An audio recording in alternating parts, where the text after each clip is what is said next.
I will now explore the advanced mode when I'm editing a page.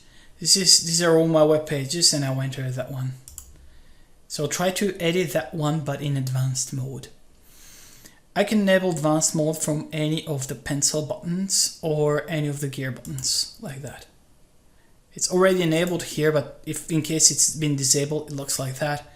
When I enable it, I get additional options here. But not only here, the advanced mode is enabled for the entire page. So every pencil and gear receives additional options that can be used to prettify the page. And I also get an additional column button. And it's a green plus button at the end of the components. It looks like that. So that green plus button allows me to add more components on a section, within a section. And by section, I mean that space between those 4 buttons. And I'll just give it a color to show you what is a section, like that. And I'll give another color to that section, just for you to very quickly get the difference. So section is these spaces here. Now I can add additional columns to a section.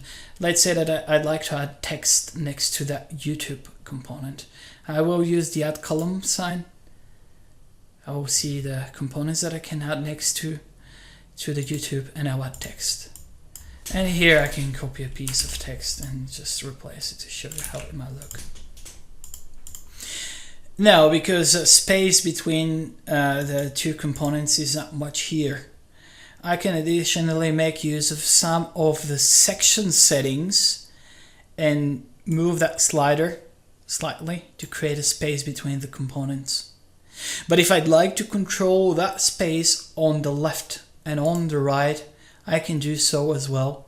Again, section settings, and I can select L size to give more presence of the components and less empty space on the left and right. I can use XL or even XXL to make it almost a full width.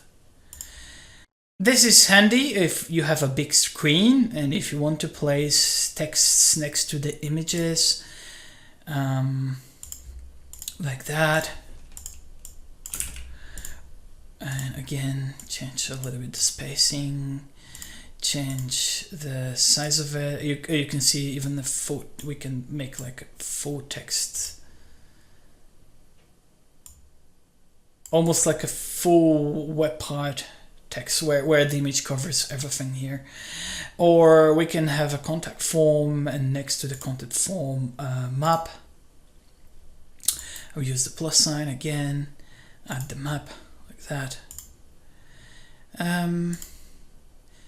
Then again, give it a little bit more spacing, increase the size to L, for example.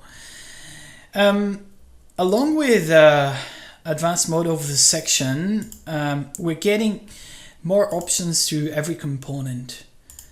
Like this can be in a dark mode.